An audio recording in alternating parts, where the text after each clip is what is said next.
Hi guys, आपका स्वागत है हमारे यूट्यूब चैनल दिशा कोचिंग क्लासेस में। तो देखो, आज का टॉपिक है हमारा ब्लड। ठीक है, तो आज कराएंगे हम ब्लड। ये पेपर 2 के लिए है और ये हमारा यूपी टेट सी टेट दोनों के लिए ही इम्पोर्टेंट है।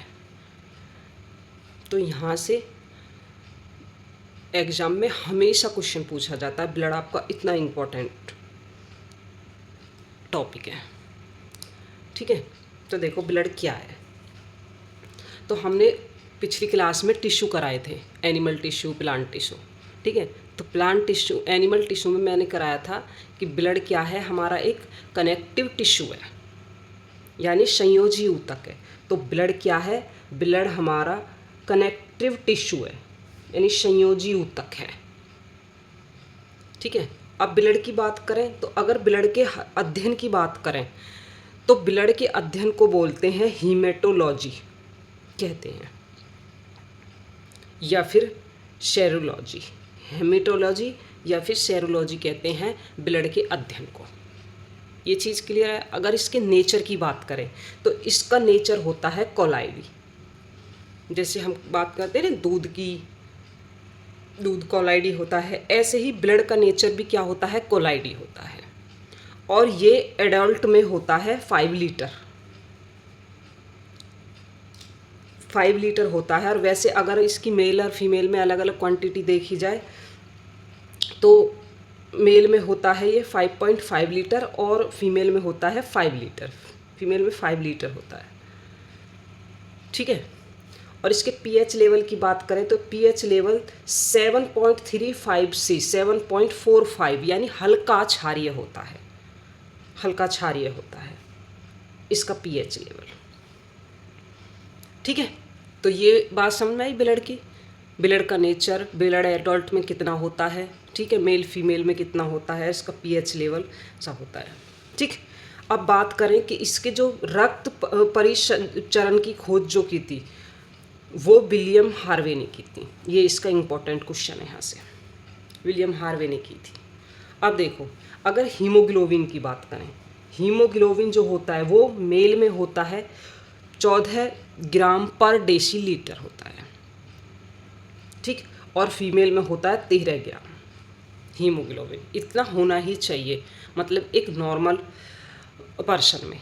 ठीक, तो ये होता है इतना मेल में और इतना होता है फीमेल में। अब देखो कोलेस्ट्रॉल की बात करें तो कोलेस्ट्रॉल जो होता है वो हमारा 200 ग्राम पर डेसीलीटर होना चाहिए। कोलेस्ट्रॉल जैसे जो हमारा ब्लड में जैसे हम कोई भी चीज़ ऐसी खाते हैं ना, कोई ज़्यादा तली हुई चीज़ें खाते हैं तो क्या होता है, हमारे ब्लड में कोलेस्ट्रॉल बढ़ना स्टार्ट हो जाता है।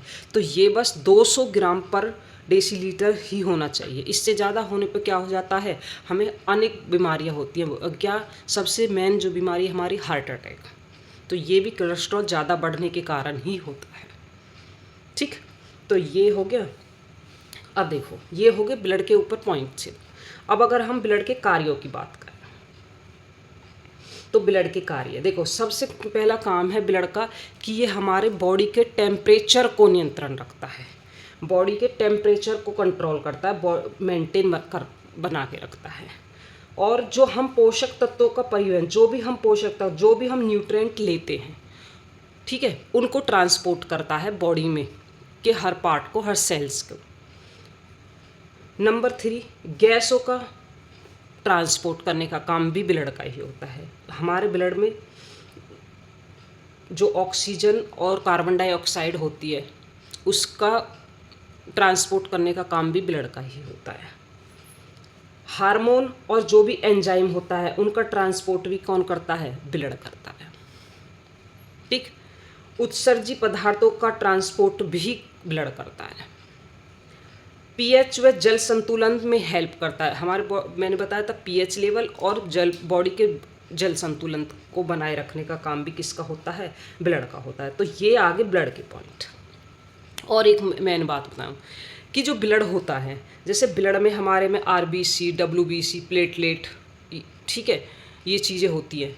तो इनको ये एक इम्पॉर्टेंट पॉइंट है कि हमारे रक्त में ये सारी चीज़ें हैं अब ये सारी चीज़ें हैं, तो जैसे ये एक साथ कैसे नहीं मिलती हैं, तो देखो ये होता है अपकेंद्रण, रक्त को अपकेंद्रण द्वारा आरबीसी डब्ल्यूबीसी प्लेटलेट को अलग किया जाता है। ठीक है, तो ये भी इसका इम्पोर्टेंट पॉइंट है। अपकेंद्रण यानी सेंट्रीफ्यूगेशन। तो ब्लड के कार्य समझ में आ गए, ब्लड के बारे में ये पॉइंट क्लियर हुए। तो देखो अब बात करेंगे हम ब्लड जो होता है, ब्लड के 2 पार्ट होते हैं हमारी बॉडी में। ब्लड में एक पार्ट होता है हमारा प्लाज्मा, जो कितना होता है हमारी बॉडी में 55% होता है प्लाज्मा, और फॉर्मिड एलिमेंट, और 45% होते हैं एलिमेंट्स, जिस एलिमेंट में आरबीसी भी होता है, डब्ल्यूबीसी भी होती हैं और प्लेटलेट्स भी होती हैं। ठीक है, अब प्लाज्मा की बात करें तो प्लाज्मा 55% है, और प्लाज्मा में 90 से 92% तो होता है वाटर, और 6 से 8% होती है क्या, प्रोटीन। 2 पार्टों में डिवाइड किया गया ब्लड को, ये चीज़ समझ में आई। ब्लड को कितने पार्टों में डिवाइड किया, 2 पार्टों में। पहला है प्लाज्मा, दूसरा है फॉर्मिड एलिमेंट, जो उसमें एलिमेंट्स होते हैं। प्लाज्मा का काम क्या होता है, ये संक्रमण से लड़ने में सहायता करता है, जो भी हमारे बॉडी में इन्फेक्शन वगैरह होता है उससे लड़ने में हेल्प करता है। अब देखो सबसे ज़्यादा तो प्लाज्मा में क्या है, वाटर है, और उसके बाद क्या है, प्रोटीन। तो अब हम बात करेंगे प्रोटीन की, तो क्योंकि प्लाज्मा में कौन कौन सी प्रोटीन है हमारे ब्लड में, तो ये चीज़ समझ में आई। तो पहला पॉइंट आता है हमारा प्रोटीन का। अब देखो ये आगे प्रोटीन। तो प्रोटीन सबसे पहला आता है एल्ब्यूमिन, एल्ब्यूमिन प्रोटीन। तो एल्ब्यूमिन जो प्रोटीन होता है, इसका काम क्या होता है, ये मेंटेन करता है ऑस्मोटिक प्रेशर, यानी रक्त का प्रसरण दाब बनाए रखना, हमारी बॉडी का जो ऑस्मोटिक प्रेशर है उसको बनाए रखना। और अगर बात करें एल्ब्यूमिन की, तो प्लाज्मा में मैक्सिमम मात्रा में सबसे ज़्यादा पाए जाने वाला प्रोटीन होता है। प्लाज्मा में सबसे ज़्यादा पाए जाने वाला प्रोटीन कौन सा, एल्ब्यूमिन। एक क्वेश्चन तो यही हो गया कि ये बहुत बार पूछा जाता है कि सबसे ज़्यादा प्लाज्मा में कौन सा प्रोटीन पाया जाता है, तो एल्ब्यूमिन जो होता है वो सबसे ज़्यादा हमारे प्लाज्मा में पाया जाता है। ठीक है, और अगर बात करें तो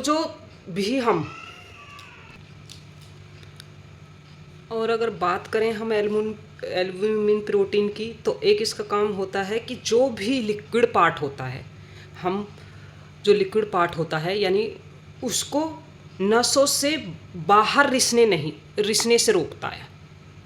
जो नसों में से ब्लड फ्लो करता है उसको बाहर रिसने से रोकता है, और शरीर में जो हमारी बॉडी में हार्मोन्स और विटामिन्स होते हैं उनका क्या करता है, संचार करता है। ये काम भी एल्ब्यूमिन प्रोटीन का होता है। मतलब कहने का ये है कि जो हमारी नसें हैं, नसों से बाहर जो तरल पदार्थ होता है उसको बहने से रोकता है कि बाहर ना जाए। एक तो ये पॉइंट है, और एक दूसरा हार्मोन व प्रोटीन विटामिन का संचार करता है। ये काम है, 2 पॉइंट है इसके, ये भी इम्पोर्टेंट है एल्ब्यूमिन प्रोटीन के। अब देखो नेक्स्ट बात करें हम ग्लोब्यूल प्रोटीन की। जो ग्लोबिन प्रोटीन होता है, ये मैंने बताया कि सबसे ज़्यादा कौन सा पाया जाता है, एल्ब्यूमिन। और ये कौन सा होता है, दूसरा सबसे अधिक पाए जाने वाला प्रोटीन होता है, जिसका काम क्या होता है कि जो हमारा लीवर है या प्रतिरक्षा प्रणाली, हमारी इम्यून सिस्टम को द्वारा बनाया जाता है। ये संक्रमण से लड़ने वाली एंटीबॉडी बनाने का काम करता है। हमारी जो भी हमारा संक्रमण होता है, जो भी हमें परेशानी बीमारी होती है, उससे लड़ने वाली एंटीबॉडी बनाने का काम करता है।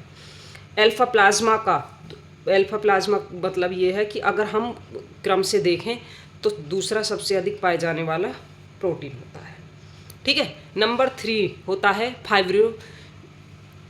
Fibrinogen protein. ये खून का थक्का जमाने या ब्लड क्लोटिंग में सबसे मुख्य होता है। ये वाला प्रोटीन क्या होता है, खून के थक्का जमाने का काम करता है। जब हमें कहीं चोट वगैरह लग जाती है तो ब्लड क्लोटिंग का काम कौन करता है, फाइब्रिनोजन यही प्रोटीन करता है। और अगर हम विटामिन की बात करें तो एक विटामिन आता नहीं है हमारा, विटामिन के, इसका काम भी क्या होता है, ये भी ब्लड क्लोटिंग का ही काम करता है। ठीक। नंबर 4 आता है ट्रांसफेरिन प्रोटीन। यह प्रोटीन शरीर में आयरन को एक जगह से दूसरी जगह ले जाने का काम करता है। इम्पोर्टेंट है ये यहाँ से, यानी जो हमारी बॉडी में Fe यानी आयरन होता है उसको एक पार्ट से दूसरे पार्ट में ले जाने का काम किसका होता है, ट्रांसफेरिन का। तो ये 4 प्रोटीन आ गए समझ में। तो हमारे प्लाज्मा में क्या होता है, जो 6 से 8% प्रोटीन होता है, तो उस प्रोटीन के कितने पार्ट होते हैं, 4। Albumin protein, globin protein, fibrinogen protein और ट्रांसफेरिन प्रोटीन। ठीक है। तो ये प्रोटीन आ गए समझ में, किस किस का क्या काम होता है, बॉडी को मेंटेन करना, ठीक है, खून का थक्का जमाने का काम होता है, इम्यून सिस्टम को कंट्रोल करना, मजबूत करना मतलब, और आयरन को ट्रांसपोर्ट करना, ये काम होते हैं इन प्रोटीनों के। ये समझ में आ गई यहाँ से। अब देखो, अब बात करेंगे जो हमारे फॉर्मिड एलिमेंट दिए हुए थे। फॉर्मिड एलिमेंट में क्या क्या दिया हुआ था, फॉर्मिड एलिमेंट में RBC, WBC और प्लेटलेट। तो सबसे पहले पढ़ेंगे हम RBC के बारे में। अब आता है सबसे पहला पॉइंट हमारा RBC। तो फॉर्मिड जो एलिमेंट्स थे उसमें सबसे पहले आता है RBC। तो देखो RBC को क्या बोलते हैं, रेड ब्लड सेल्स। ठीक। ये हमारे ब्लड का 95% पार्ट होता है, ब्लड का सबसे ज़्यादा पाए जाते हैं RBC। ठीक। इसे एरिथ्रोसाइट्स भी कहते हैं, एरिथ्रोसाइट्स भी बोलते हैं RBC को। ठीक। अब इसकी बात करें कि इसकी जो उत्पत्ति है, इसकी उत्पत्ति होती है लाल अस्थि मज्जा यानी रेड ब्लड बोन मैरो में। लाल अस्थि मज्जा या रेड बोन मैरो में क्या होता है, इसकी उत्पत्ति होती है, इसका जन्म होता है। ठीक। अब अगर संख्या की बात करें तो हमारे ब्लड में 5 लाख प्रति माइक्रोलीटर होती हैं,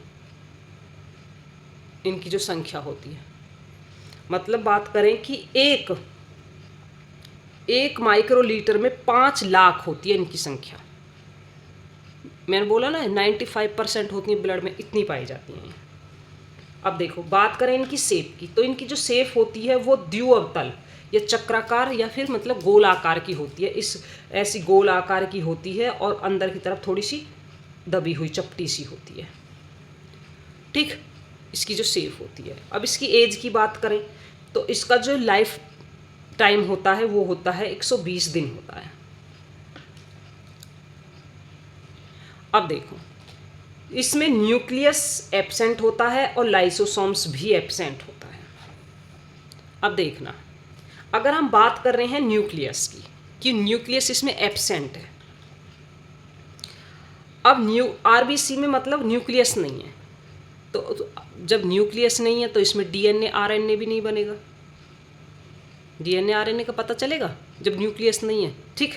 तो क्या होगा, जब यहाँ से ऐसे क्वेश्चन पूछ लिया जाए कि क्या RBC से हम DNA का पता लगा सकते हैं, जैसे हम बात करते हैं कि अपने बॉडी के पार्ट्स जैसे नाखून से, बाल से हम DNA का पता लगा सकते हैं। ठीक। तो क्या RBC, अगर हमारे ब्लड का RBC हमें मिल जाए तो क्या DNA का पता लगा सकते हैं, नहीं, क्योंकि इसमें न्यूक्लियस नहीं है। न्यूक्लियस नहीं है तो इसमें DNA RNA का पता नहीं चलता है। इसलिए सबसे मेन इंपॉर्टेंट क्वेश्चन है कि RBC से DNA का पता नहीं चलता है, क्योंकि इसमें क्या नहीं है, न्यूक्लियस नहीं है। समझ में आ गया मेन इंपॉर्टेंट पॉइंट। अब देखो एक इसमें जो हमारा कैमल होता है ना, कैमल और लामा में RBC में न्यूक्लियस प्रेजेंट होता है। ये भी इंपॉर्टेंट पॉइंट है कि कैमल में और लामा में क्या होता है, आरबीसी में न्यूक्लियस प्रेजेंट होता है। अब बात करें लाइसोसोम्स की, तो लाइसोसोम्स भी एब्सेंट होता है आरबीसी में। अब लाइसोसोम्स का काम क्या होता है कि ये डेड सेल को खाकर क्या कर देता है, साफ करने का काम होता है। ठीक, ये काम है लाइसोसोम्स का। अब इसमें यही नहीं है, तो इसका मतलब ये है कि इसमें डेड सेल्स ऐसे ही डेड रहेंगे। तो इसमें डेड सेल्स का क्या होता है कि इसमें डेड सेल्स ऐसे ही घूमती रहती हैं, घूमने के बाद घूमती हुई फिर कहाँ चली जाती हैं, वो पिलिया में चली जाती हैं। तो अगर हम इसीलिए क्या, जब ये पिलिया में चली जाती डेड सेल, इसीलिए पिलिया को क्या कहा जाता है, आरबीसी का कब्र कहा जाता है। नोट पॉइंट कर लेना कि जो पीलिया है, पीलिया को क्या बोला जाता है, आरबीसी का कब्र कहा जाता है। ये इंपॉर्टेंट पॉइंट है, क्योंकि जो इसमें लाइसोसोम्स है नहीं, तो इसकी सारी जो डेड सेल्स होती हैं वो कहाँ चली जाती हैं, पीलिया में। यहाँ तक समझ में आया, ये पॉइंट क्लियर हो गया आरबीसी के। ठीक, आगे अब इसका कार्य क्या होता है, इसका कार्य होता है ऑक्सीजन और कार्बन डाइऑक्साइड का ट्रांसपोर्ट करने का काम होता है आरबीसी का। ठीक, अब देखो, अगर आरबीसी की बात करें, अगर मान लिया इनकी कमी हो जाए बॉडी में, तो क्या हो जाता है, एनीमिया रोग हो जाता है। अगर आरबीसी की कमी हो जाती है, यानी रक्त की कमी होना या एनीमिया रोग हो जाता है आरबीसी की कमी से। अगर मान लिया इनकी अधिकता हो जाए, आरबीसी की संख्या बढ़ जाए बॉडी में, तब क्या होगा, तो पॉलीसाइथीमिया रोग हो जाता है। आरबीसी का कलर रेड होने का क्या कारण होता है, हीमोग्लोबिन से इसका कलर क्या होता है, रेड होता है। और मैंने बताया कि इसकी मृत्यु कहाँ होती है, पीलिया में जाके। ठीक, अब देखो, अगर आरबीसी की बात करें हम, तो आरबीसी जो है, आरबीसी सबसे बड़ा आरबीसी होता है। सबसे बड़ा आरबीसी की बात करें, सबसे बड़ा आरबीसी की बात करें तो ये पाया जाता है उभयचरों में, उभयचरों में पाया जाता है सबसे बड़ा आरबीसी। और सबसे छोटा आरबीसी होता है, आरबीसी सबसे छोटा होता है स्तनधारियों में। स्तनधारियों में सबसे छोटा आरबीसी होता है। ठीक, और स्तनधारियों की भी बात करें तो स्तनधारियों में भी अगर बात करें हाथी की, तो हाथी में तो बड़ा आरबीसी होता है। और जो हमारा होता है कस्तूरी मृग, कस्तूरी मृग में सबसे छोटा आरबीसी होता है। ठीक है, तो ये इंपॉर्टेंट पॉइंट है, इनके नोट कर लेना। अब देखो, एक कुछ इसके नोट पॉइंट दे रखे हैं। नोट पॉइंट में दिया हुआ जैसे आरबीसी का निर्माण एरिथ्रोपोएटिन हार्मोन्स यानी गुर्दे द्वारा नियंत्रण होता है। गुर्दे में एक हार्मोन बनता है एरिथ्रोपोएटिन, जो क्या करता है, आरबीसी का निर्माण करता है। ठीक, इसका मतलब इसको कंट्रोल करके रखता है, नियंत्रण करके रखता है इसको। अब एक बात बताओ, कभी कभी जैसे हम ऊंचाई पे जाते हैं, तो ऊंचाई पर जाने पर इनकी संख्या बढ़ जाती है। तो इसका कारण क्या है, देखो, ऑक्सीजन लेवल वहाँ पे क्या हो जाता है, कम होता है, तो आरबीसी की संख्या बढ़ने लगती है। आरबीसी की संख्या इसलिए बढ़ती लगती है ताकि ये शरीर में जो हमारा, मैंने बताया अभी, ये एरिथ्रोपोएटिन हार्मोन्स जो होता है स्रावित होता है, ताकि क्या कर सके, शरीर में जो ऑक्सीजन है की कमी हो रही है उसकी क्या कर सके, पूर्ति कर सके, और हमें चढ़ने में कोई प्रॉब्लम ना हो। ये इसकी भरपाई के लिए क्या होता है, आरबीसी की संख्या बढ़ने लग जाती है। समझ में आ गया, तो ये चीज़ समझ में आई। ऊंचाई पर जाने पर आरबीसी की संख्या बढ़ती है ताकि ऑक्सीजन लेवल को मेंटेन कर सकें। ठीक, अब देखो, ये चीज़ थी आरबीसी के बारे में। तो आरबीसी के बारे में इतने पॉइंट क्लियर हो गए। अब बात करेंगे WBC की। तो WBC को देखो, एक एक पॉइंट, एक एक क्वेश्चन जहाँ से भी पूछा जाता है वो सारे क्वेश्चन नोट किए हैं। पहले जैसे बात करें WBC की, तो इसको वाइट ब्लड सेल्स कहते हैं, इसको ल्यूकोसाइट्स भी बोलते हैं। अब इसकी उत्पत्ति की बात करें तो ये इसका जन्म भी कहाँ पे होता है, रेड बोन मैरो में। इनकी संख्या की बात करें तो ये 8,000 से 11,000 पर माइक्रोलीटर होती है हमारे ब्लड में। इसकी शेप की बात करें तो इसकी शेप अनिश्चित होती है, असमान होती है या फिर इरेगुलर होती है। अब देखो, इसमें जो केंद्रक होता है, न्यूक्लियस इसमें प्रेजेंट होता है। ये इसका कार्य क्या होता है, रोगों से लड़ना, यानी जो भी हमारे इन्फेक्शन वगैरह होता है उससे हमारी बॉडी की रक्षा करना। इसकी एज की बात करें तो इसकी एज 13 से 20 डेज होती है, और इसकी कमी से संक्रमण होना आसान हो जाता है। अगर हमारी बॉडी में WBC की कमी हो जाए तो हमारी बॉडी में आसानी से बीमारियां हो जाती हैं, संक्रमण होना आसान हो जाता है। और इसकी अगर अधिकता हो जाए, ये हमारी बॉडी में इसकी ज़्यादा मात्रा में हो जाए, तो ये ल्यूकेमिया यानी रक्त कैंसर हो जाता है। और इसकी डेड भी कहाँ पे, इसकी मृत्यु भी कहाँ पे होती है, पीलिया में। तो WBC के बारे में ये सारे पॉइंट क्लियर हुए। देखो, ये सारे पॉइंट इसीलिए एक साथ ऐसे लिखे हैं मैंने, ताकि यहाँ से कोई भी क्वेश्चन पूछा जाए तो आपका एक एक क्वेश्चन समझ में आ जाए। ऐसे पूछ लेता है इसकी शेप कैसी होती है, इसमें केंद्रक प्रेजेंट है या नहीं है, इसका काम क्या है, या ये मैक्सिमम मात्रा में हो जाए तो क्या हो जाता है। ठीक है, तो ये सारे WBC के पॉइंट्स आगे क्लियर। इसी तरीक़ा से RBC के कराए थे और इसी तरीक़ा से WBC के। ठीक, तो ये पॉइंट हो गए क्लियर। आगे देखो,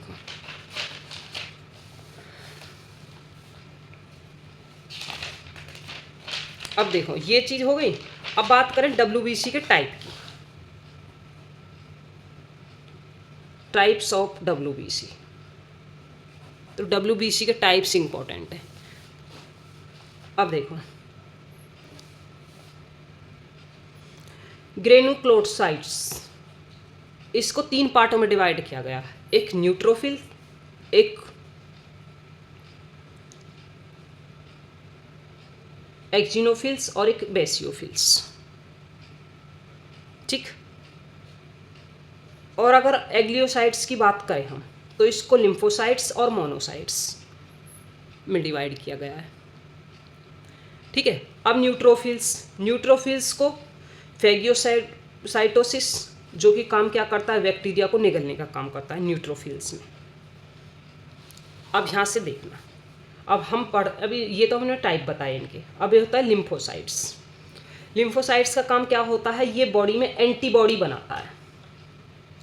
एंटीबॉडी बनाता है, इसकी 2 शेप होती हैं, एक होती है B सेल और एक होती है T सेल।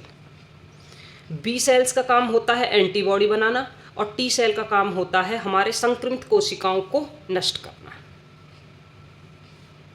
समझ में आ गया?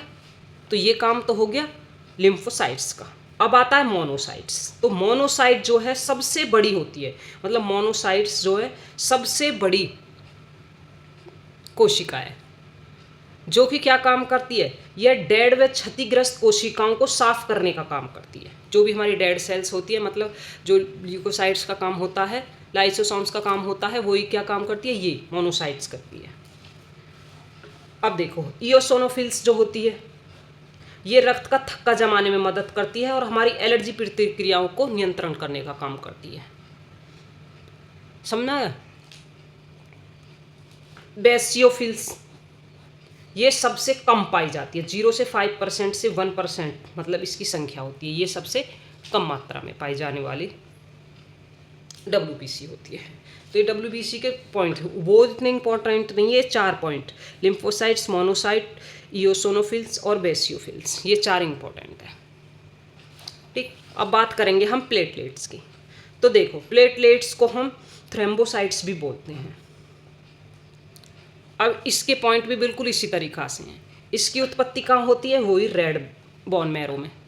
ये संख्या में हमारी कितनी होती है, 1.5 से 3.5 लाख पर माइक्रोलीटर होती हैं। इसकी जो शेप होती है वो भी इरेगुलर होती है। इसका कार्य क्या होता है, ये क्या करती है, हेल्प इन ब्लड क्लॉटिंग। इसका काम क्या होता है, ब्लड क्लॉटिंग का होता है। और इसका लाइफ टाइम जो होता है वो कितना होता है, 5 से 9 डेज का होता है। इसका कलर कैसा होता है, कलर होता है पर्पल। अब इसमें भी क्या होता है, न्यूक्लियस एब्सेंट होता है,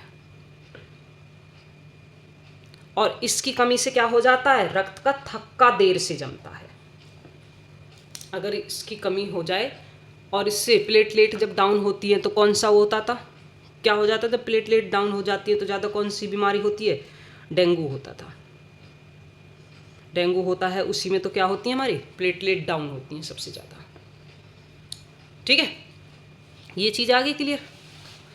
आगे देखो, अब अगर इनकी संख्या अधिक हो जाए, अधिक होने पे क्या हो जाता है, रक्त वाहिनियों में ब्लड जमना स्टार्ट हो जाता है। समझ में आया? अब देखो, हम हर टॉपिक से 50 क्वेश्चन कराएंगे। अब जैसे ब्लड से हम ब्लड के कल 50 क्वेश्चन लेके आएंगे,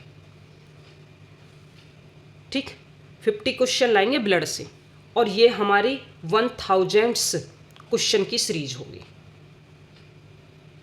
साइंस की। तो क्लास देखना ना भूलें, ठीक है। तो लाइक और शेयर एंड सब्सक्राइब कीजिए अगर क्लास पसंद आई हो तो। Thank you.